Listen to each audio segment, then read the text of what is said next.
Welcome to me నేస్తం upcoming రివ్యూలోకి వెళ్ళిపోదాం.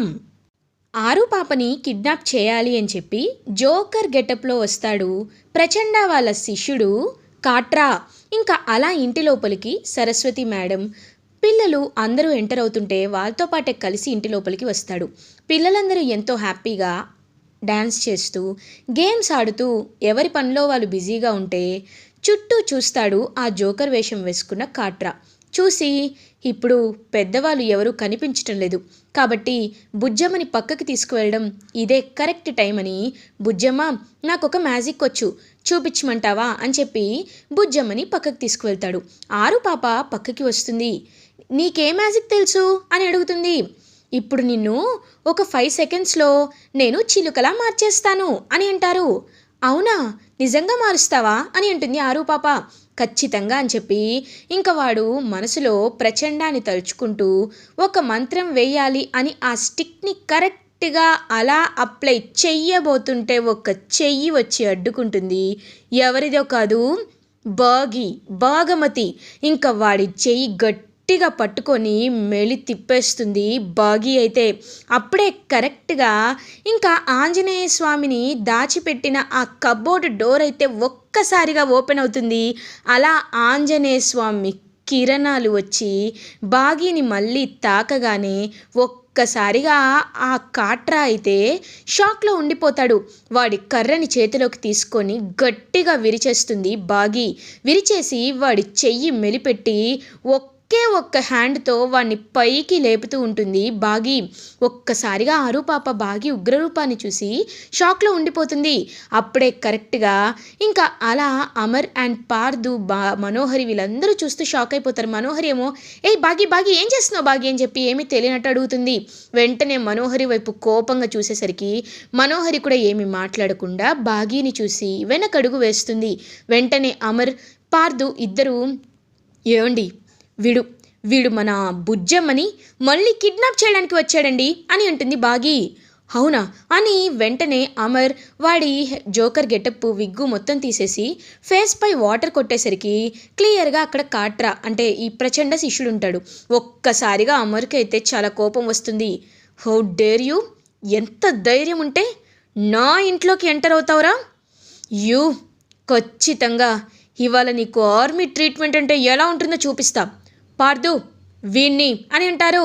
నువ్వేమీ చెప్పక్కర్లేదు అమరేంద్ర, వీడికి ఆర్మీ ట్రీట్మెంట్ అక్కర్లేదు, నా పోలీస్ ట్రీట్మెంట్ చాలు అని పోలీస్కి కాల్ చేస్తాడు. వాళ్ళ కానిస్టేబుల్స్కి కాల్ చేసి చూడండి వీడిపై అన్ని కేసులు పెట్టి ఆరు పాపని కూడా కిడ్నాప్ చేయబోతున్నాడు అని attempt to murder, attempt to kidnap ఎన్ని కేసులైనా పెట్టి వీడిని 3rd డిగ్రీ ఉపయోగించండి. తర్వాత నేను వచ్చి మిమ్మల్ని కలుస్తాను. వీడి వెనక ఎవడున్నాడో ఖచ్చితంగా బయటపడాలి అని ఇంకా కాట్రానైతే అరెస్ట్ చేయిస్తారు. సో వాడిని తీసుకొని కానిస్టేబుల్స్ పోలీస్ స్టేషన్కి వెళ్ళిపోతారు. వెంటనే బాగి దగ్గరికి వచ్చి ఆరు పాప హక్ చేసుకుంటుంది. అమ్మ నువ్వు లేకపోతే అని అనేసరికి బుజ్జమ్మ నువ్వెందుకు ఇలా భయపడుతున్నావు, ఇలా ఎవరైనా ఒంటరిగా పక్కకి రమ్మని పిలిస్తే అస్సలు వెళ్ళకూడదు. నువ్వు ఈ వయసు నిండే ఆ విషయాలన్నీ అలవాటు చేసుకోవాలి. ఎందుకంటే ఆడపిల్లలని కాదు మగపిల్లలని కాదు, ఇప్పట్లో సొసైటీ ఎలా ఉంటుంది, ఎంత ఘోరంగా ఉంటుంది, చిన్న పిల్లలకు కూడా సేఫ్టీ లేకుండా పోతుంది. వీడు మ్యాజిక్ చేస్తాడనే కాదు, ఇప్పటి నుండే మనం మన జాగ్రత్తలో ఉండాలి. ఎవరైనా అపరిచితులు అంటే లైక్ స్ట్రేంజర్స్ కానీ అన్నోన్ పీపుల్ కానీ నిన్ను చాక్లెట్ ఇస్తానను లేకపోతే బిస్కెట్ ఇస్తాను ఐస్ క్రీమ్ కొనిస్తాను అని పక్కకి తీసుకువెళ్ళినా, మ్యాజిక్ చేస్తానని పక్కకి తీసుకువెళ్ళినా నువ్వు మాత్రం వాళ్ళ వైపు వెళ్ళకూడదు, అర్థమైందా అని బాగి చెప్తుంది. ఓకే అమ్మా నువ్వు చెప్పావు కదా అర్థమైంది అని చెప్పి ఇంక పాపం లోపలికి వెళ్ళిపోతుంది. సరస్వతి మేడం ఏమో అలా ఇంకా మనోహరి అండ్ చెంబా వైపు చూస్తూ ఉంటుంది. వెంటనే మనోహరి దగ్గరికి వచ్చి దుర్మార్గురాలా, ఇదంతా నీ ప్లానే కదా, కావాలనే పిల్లల్ని ఇంటికి రప్పించాలనే ఇదంతా చేసావు కదా అని అడుగుతుంది. నాకేం తెలుసు మేడం, నన్ను అంటున్నారేంటి అనేసరికి నీ చరిత్ర ఏంటో నాకే బాగా తెలుసు. ఇంకొకసారి ఈ ఇంటి నుండి ఫోన్ వచ్చినా అది అమర్ సార్ బాగి మేడం చేస్తేనే ఇక్కడికి వస్తాను. నీకు మాత్రం పోయే రోజులు దగ్గరకు వచ్చాయి. ఎలాగో పార్థు సార్ని పెళ్లి చేసుకుంటున్నావు కదా, ఆయన నిన్ను సరైన శిక్షణలో పెడతాడులే.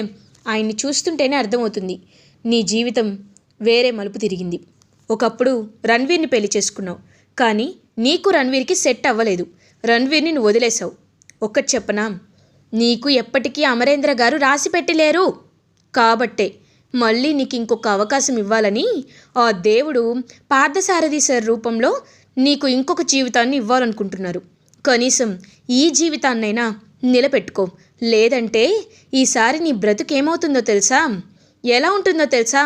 కనీసం బిగ్ షాట్ అనేది కూడా చేయడానికి పనికి రాకుండా నువ్వు పోతావు, గుర్తుపెట్టుకో అని చెప్పి ఇంకా అలా అక్కడి నుండి సరస్వతి మేడం పిల్లల్ని తీసుకొని వెళ్ళిపోతుంది. మనోహరి చాలా కోపంగా ఫీల్ అవుతుంది. ఛ, 2 ప్లాన్లు ఫెయిల్ అయ్యాయి. నేను అనుకున్నదేది జరగటం లేదు. ఒకవైపు ఆ పార్థుతో పెళ్ళి, ఇంకొక వైపు యారుని పక్కకి తప్పించలేకపోతున్నాను. ఆ బాగి నాకంటే రోజు రోజుకి స్ట్రాంగ్ అయిపోతుంది. ఇప్పుడు నేనేం చేయాలి? ఈ పెళ్ళి నుండి ఎలా తప్పించుకోవాలి అని చెప్పి చాలా అంటే చాలా కంగారు పడుతూ ఉంటే అప్పుడే కరెక్ట్గా మనోహరి దగ్గరికి బాగి వస్తుంది. ఓ, నాకు అర్థమైంది. కొత్త పెళ్లి కూతురు కదా, కాబోయే పెళ్లి కూతురు కదా, అందుకే చాలా టెన్షన్ పడుతున్నట్టున్నావు. నువ్వేం టెన్షన్ పడద్దు మనోహరి. నీ షాపింగ్ దగ్గర నుండి మీ ఇద్దరికి ఎలాంటి డ్రెస్సెస్ కొనాలి, ఎలాంటి వీడియోస్ తీయాలి, ఎలాంటి ప్రీ వెడ్డింగ్ షూట్ జరిపించాలి అన్నీ నా చేతిలో ఉన్నాయి. నువ్వు తప్పించుకోలేవు అని చెప్పి అక్కడి నుండి బాగి వెళ్ళిపోతుంది. ఇది ఇలా ఉండగా నైట్ అవుతుంది. అమర్ అరుంధతి ఫోటో వైపు చూస్తూ, ఆరు, నువ్వు కోరుకుంటున్నట్టే మనోహరికి మంచి పెళ్లి సంబంధం కుదిరింది. పార్థు చాలా మంచివాడు. నిజంగా నువ్వు ఉండుంటే ఎంతో హ్యాపీగా ఫీల్ అయ్యేదానివి కదా అని ఇంకా అలా అమర్ మాట్లాడుతూ ఉంటే అప్పుడే కరెక్ట్గా బాగి అమర్ దగ్గరికి వస్తుంది. ఏంటండి, మళ్ళీ మా అక్కతో మాట్లాడుతున్నారా అని అంటారు. అవును బాగి అని బాగి చేతులు పట్టుకొని, thank you so much Bagi, thanks for everything అని అంటారు. నేనేం చేశానండి అని అంటారు. నువ్వేం చేశానని అడగడం నీ సింప్లిసిటీ, బట్ నువ్వు చేసిన దాన్ని అప్రిషియేట్ చేయడం నా రెస్పాన్సిబిలిటీ. చూడు బాగి, ఎప్పుడు పిల్లల్ని ఒక రక్షక కవచంలా నువ్వు కాపాడుతూ ఉంటావు. ఎప్పుడు కష్టం వచ్చినా నువ్వు నీ ప్రాణాలు తెగించి మరీ పిల్లల్ని, నన్ను కాపాడుకుంటూ వచ్చావు. ఈరోజు మనోహరికి ఒక కొత్త జీవితాన్ని చూపించావు. మనోహరి పార్థులు ప్రేమించుకుంటున్నారని నా దగ్గరికి వచ్చి చెప్పావు. బుజ్జమ్మని కాపాడావు. ఇంతకంటే ఇంకా ఏం చేసావని చెప్పాలి? నిజంగా నీలాంటి వైఫ్ నాకు దొరకడం అనేది నా అదృష్టం అని అంటారు. ఇది మరీ ఎక్కువగా ఉంది, మీరు మరీ నన్ను పొగుడుతున్నారు అని బాగి ఇంకా హ్యాపీగా ఫీల్ అవుతూ పాపం అక్కడి నుండి వెళ్ళిపోతూ, ఏమండి మర్చిపోయారా, ఇంకొక 6 డేస్లో మనోహరికి పార్థు గారికి పెళ్ళి, కాబట్టి మనం షాపింగ్ చేయాలి, మెహందీస్, డిజైన్స్ ఇంకా చాలా చాలా ఉన్నాయి, కాబట్టి మనం అన్ని ఏర్పాట్లు వాళ్ళ పెళ్ళి పెద్దలుగా మనమే చేయాలి, సరేనా అని చెప్పి బాగి అయితే అన్ని ప్లాన్స్ చెప్తూ ఉంటుంది అమర్కి. ఇది ఇలా ఉండగా మార్నింగ్ అవుతుంది. మనోహరి ఒక ప్లేస్కి వెళ్తూ ఉంటే కరెక్ట్గా అప్పుడే ఇంకా అలా పార్థు, మనోహరి ఎక్కడికి వెళ్తున్నావు అని అడుగుతారు. ఏం లేదు, గుడికి వెళ్ళి వస్తాను అని అంటారు. ఎన్నిసార్లు గుడికి వెళ్తావు? సరే, ఇప్పుడు ఇద్దరికి పెళ్ళి కాబోతుంది కదా, నేను కూడా నీతో పాటు గుడికి వస్తాను అని అంటారు. అక్కడికి కేవలం ఆడవాళ్ళు మాత్రమే వెళ్తారు, కాబట్టి నేను వెళ్ళొస్తాను అని చెప్పి ఇంకా అలా అక్కడి నుండి బయలుదేరుతుందనమాట మనోహరి. బయలుదేరి exactly where she will go means to రణ్వీర్ని కలవడానికి వెళ్తుంది మనోహరి. రణ్వీర్ ఏమో మనోహరి వైపు చాలా కోపంగా, చాలా విరక్తిగా చూస్తూ ఉంటాడు. ఏంటి, ఎందుకు నన్ను పిలిపించావు? అయినా నేను జైల్లో ఉన్నాను కదా, నన్ను పట్టించుకోవడం కూడా లేవు, నువ్వు ఇప్పుడెందుకు వచ్చావు నా దగ్గరికి అని అడుగుతారు. నీకు టెంపరీగా ఇంకొకసారి హై పిచ్ లాయర్తో మాట్లాడి నీకు బెయిల్ తెచ్చాను అని అంటారు. నువ్వు బెయిల్ తెచ్చానంటే నమ్మాలా? మొసలి తల నోట్లో అయినా తల పెడతాను, కానీ నీ మాటలు మాత్రం నేను నమ్మను. నాకు బెయిల్ వద్దు, ఏమీ వద్దు, నేను ఇక్కడే ఉంటాను అని అంటారు రణ్వీర్. చూడు రణ్వీర్, నీకు నేను ఒక గోల్డెన్ ఆపర్చునిటీ ఇస్తున్నాను. నువ్వు ఏం కావాలనుకున్నావు? ఈ ఆస్తి, నీ ఆస్తి, నీ వారసుల నుండి, నీ తాత ముత్తాతల నుండి వచ్చిన ఆస్తి. నువ్వు ఇలా జైల్లో జీవితాంతం కూర్చుంటే ఆ ఆస్తి ఎవరికి కొలుతుంది? అనాథసన్నాలైపోతుంది. కానీ నీ ఆస్తి, మీ నాన్న మీ తాత సంపాదించిన ఆస్తి నీకు కావాలంటే నువ్వేం చేయాలి? నువ్వే వారసుడివని నీ కూతుర్ని తెచ్చి ప్రూవ్ చేసుకోవాలి. మరి నీ కూతురు అంజు అని కోర్టులో చెప్పావు కదా, అలాంటప్పుడు అంజు లేకుండా నువ్వు ఎలా వెళ్తావు అని అడుగుతుంది మనోహరి. నువ్వు చెప్పింది కరెక్టే మనోహరి, కానీ అంజుకి అడ్డుగా అమర్, బాగీ ఇద్దరున్నారు. బాగీ గురించి తెలిసిందే కదా, శాంతంగా కనిపిస్తుంది, కానీ ఒక్కసారి తనకి కోపం వచ్చింది అంటే మహాకాళి కూడా తన ముందు సమానమే. అలాంటిది బాగీని దాటుకొని లెఫ్టినెంట్ జనరల్ అయిన అమర్ని దాటుకొని నేను ఎలా వెళ్తాను? నువ్వా తుస్స ఐడియాలు ఇస్తూ ఉంటావు, నువ్విచ్చే ఐడియాలు నాకు పనికిరావు, కాబట్టి నేను ఇక్కడే ఉంటాను అని అంటాడు రణ్వీర్. చూడు రణ్వీర్, నేను నీకంతా చెప్తాను. నేను ఒక ప్రాబ్లంలో ఉన్నాను. ఆ ప్రాబ్లం నుండి నువ్వు నన్ను బయటపడేయచ్చు. అట్ ద సేమ్ టైం అంజుని కూడా కిడ్నాప్ తీసుకొని వెళ్ళిపోవచ్చు. డెసిషన్ నీది, డీల్ నీకు అని అంటారు. నువ్వు డీల్ ఇస్తున్నావా అనేసరి చెప్పేది విను. ఇంకొక వారం రోజుల్లో నాకు పెళ్లి జరగబోతుంది అని అంటుంది. ఒక్కసారిగా రణ్వీర్ షాక్ అయిపోతాడు. ఏంటి పెళ్ళా? నిన్న? ఎవరు ఎవరు ఆ దురదృష్టవంతుడు అని అడుగుతాడు రణ్వీర్. రణ్వీర్, నేను చెప్పేది విను. ఇంకొక వారం రోజుల్లో నాకు పెళ్లి జరగబోతుంది. వాడిని నేను పెళ్లి చేసుకోవాలనుకోవటం లేదు. నీకు తెలుసు కదా నాకు అమర్ అంటేనే ఇష్టం. కాబట్టి ఆ పెళ్ళిని ఆపాలంటే నువ్వు 2 కిడ్నాప్స్ చేయాలి. ఒకటి ఆ పార్థసారథిని, ఇంకొకటి అంజుని. పార్థసారథిని కిడ్నాప్ చేసి వాడిని కనిపెట్టే లోపు అంజుని కిడ్నాప్ చేసేస్తే నువ్వు ఈలోపు స్టేట్ దాటి వెళ్ళిపోతావు. నువ్వు బెయిల్ వచ్చిన విషయం కూడా ఎవరికి తెలియకుండా నేను పోలీసులు మేనేజ్ చేస్తాను.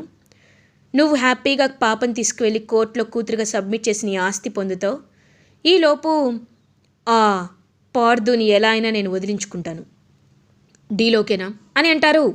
సరే, నువ్వు చెప్పింది అర్థమైంది, నువ్వు చెప్పినట్టే చేస్తాను అని ఇంక బెయిల్పై బయటకు వచ్చి ఒక సీక్రెట్ హౌస్లో అయితే దాక్కుంటాడనమాట రణ్వీర్. వారం తర్వాత పెళ్ళిని ఆపడానికి ఒక ప్లాన్ అయితే వేసుకుంటారు. ఇది ఇలా ఉండగా ఈవినింగ్ అవుతుంది. మనోహరి ఇంటికి తిరిగి రాగానే ఇంకా ఇల్లంతా చక్కగా డెకరేషన్ చేసి ఉండేసరికి ఒక్కసారిగా షాక్లో ఉండిపోతుంది మనోహరి. హేయ్, ఏంటి చెంబా, ఏం జరుగుతుంది ఇక్కడ అని అడుగుతుంది. ఇంకొక 6 రోజుల్లో పెళ్ళి కదా మనోహరి, అందుకే ఆకాశం అంత పందిరి వేయాలని అమర్ సారు బాగి ఇద్దరు కలిసి అసలు వాళ్ళ సంతోషానికి లిమిట్స్ లేకుండా పోయాయి. నీకేమో కానీ వాళ్ళిద్దరికీ పెళ్లి జరుగుతున్నట్లు ఎంత సంతోషంగా ఉన్నారో అని చెప్పి చెంబా అంటుంది. ఛ అని అనుకుంటూ ఉంటే అప్పుడే కరెక్ట్గా బాగి ఏమో మనోహరి, ఇవాళ చాలా మంచి రోజంట, కాబట్టి పార్థు సార్ చేత్తో మెహందీ పెట్టించుకో. ఎలాగో మీ ఇద్దరూ పెళ్లి చేసుకోబోతున్నారు కదా, కాబట్టి ఇవాళ మెహందీ ఫంక్షన్ చేసుకుందాం అని చెప్పి ఇంక బాగి అనేసరికి అందరూ ఎంతో అంటే ఎంతో హ్యాపీగా ఫీల్ అవుతూ ఉంటారు. మనోహరి మాత్రం చాలా అంటే చాలా ఇరిటేటింగ్గా ఫీల్ అవుతుంది. ఇంకా అలా మెహందీ అయితే వేస్తూ మధ్యలో పి అని చెప్పి రాస్తాడనమాట పార్థు మనోహరికి. ఇంక మనోహరి ఏమో అలా చూస్తూ ఉంటే పార్థు చాలా హ్యాపీగా ఫీల్ అవుతాడు. కరెక్ట్గా అప్పుడే మనోహరి ఏమో అలా ఇంకా తనకి పార్థుకి ఎం అని చెప్పి రాస్తుంది. వీడిని ఇలాగే వారం రోజులు నమ్మించాలి.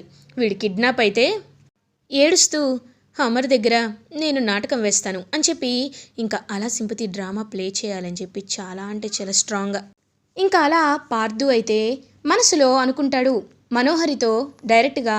మనోహరి, నువ్వు నా దగ్గర ఏదైనా నిజాన్ని దాచిపెడుతున్నావా అని అడుగుతారు. ఒక్కసారిగా మనోహరి షాక్ అవుతుంది. ఏం మాట్లాడుతున్నారు పార్థు, నేను నీ దగ్గర ఏ నిజాన్ని దాచిపెడతాను అని అంటుంది మనోహరి.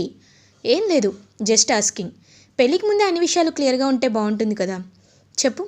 నువ్వు నా దగ్గర ఏం దాచిపెట్టట్లేదు కదా అని అడుగుతారు.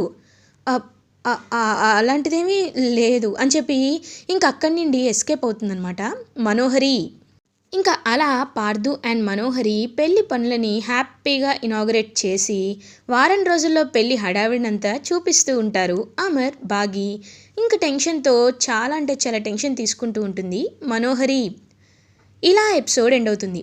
ఫర్దర్ ఎపిసోడ్ రివ్యూస్ ముందుగా మీకు కావాలి అనుకుంటే మా ఛానల్ని సబ్స్క్రైబ్ చేసుకోండి. Thanks for watching friends.